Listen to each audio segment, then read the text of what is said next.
আসসালামু আলাইকুম সবাইকে। আশা করি সবাই ভালো আছেন। আমরা যখন একটা ফোন কিনি, তখন আমরা চেষ্টা করি যে ফোনের মধ্যে কোন ফিচার আছে, কোন ফিচারগুলো হচ্ছে আমার ভালো লাগে এবং কোন ফিচারগুলো হচ্ছে আমার জন্য সুইটেবল হবে। আসলে একটা ফোনের মধ্যে ফিচারগুলো কেন দেয় আরকি? তো ফিচারগুলো আসলে এই কারণে দেয়া হয় যাতে করে হচ্ছে যে আমি ফোনটা চালিয়ে হচ্ছে একটু কমফোর্টেবল ফিল করি বা ফিচারগুলো হচ্ছে আমাকে আলাদা একটা অ্যাডভান্টেজ দেবে। সাধারণত কি এইজন্যই হচ্ছে কি ফোনে আসলে বিভিন্ন ধরনের ফিচারগুলো দেওয়া হয়।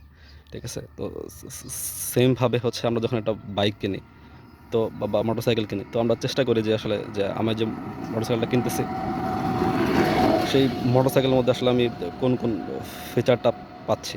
ঠিক আছে? কারণ আসলে এইসব ফিচার হচ্ছে আমাকে যেমন মোটরসাইকেল চালাইতে সহায়তা করবে, সেরকম হচ্ছে অনেক রকম অ্যাডভান্টেজ দিবে। তো হচ্ছে এই যে আমরা বসে আছি, এইটা হচ্ছে আপনার এফজেডএস ভার্সন 4।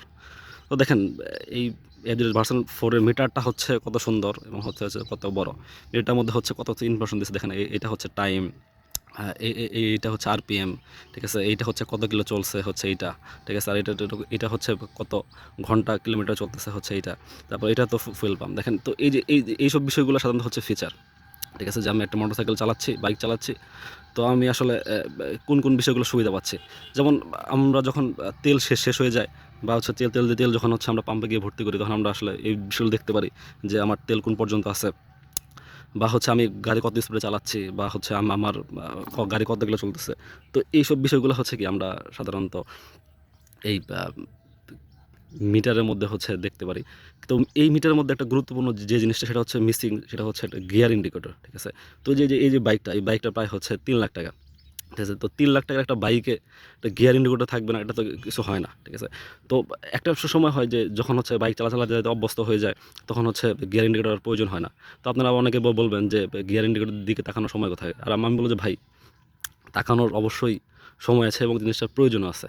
তো আপনি যখন হাইওয়েতে রাইড করবেন, তো হাইওয়েতে যখন রাইড করার সময় আপনি যখন টপ গিয়ারে বাইক চালাচ্ছেন, ঠিক আছে? তো এই সময় আপনার ডাউন শিফটের প্রয়োজন হলো। আপনি বাই চান্স হয়তোবা আপনি নতুন বাইক কিনছেন, বাই চান্স আপনার ফোর্থ গিয়ারে যাওয়ার প্রয়োজন হবে, আপনার ডাবল চাপ লেগে থার্ড গিয়ারে চলে গেছে।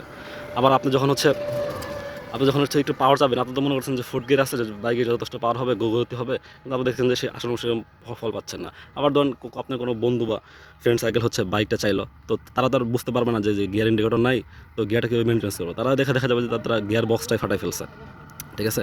তো আসলে এই সব সমস্যাগুলো হয়। তো আমি যেটা দেখছি ইয়ামাহা কোম্পানির ক্ষেত্রে, ৳৫,০০,০০০ নিচের কোনো বাইকের হচ্ছে গিয়ার ইন্ডিকেটর তারা দেয় না। কেন দেয় না তারাই ভালো জানে। তবে আমি মনে করি যে গিয়ার ইন্ডিকেটরটা হচ্ছে একটা অত্যাবশ্যক একটা বাইকের জন্য উপাদান। এটা লাগুক বা না লাগুক, একটা প্রাথমিক অবস্থায় বাইক চালানোর জন্য গিয়ার ইন্ডিকেটরটা অনেক বেশি ইম্পর্টেন্ট।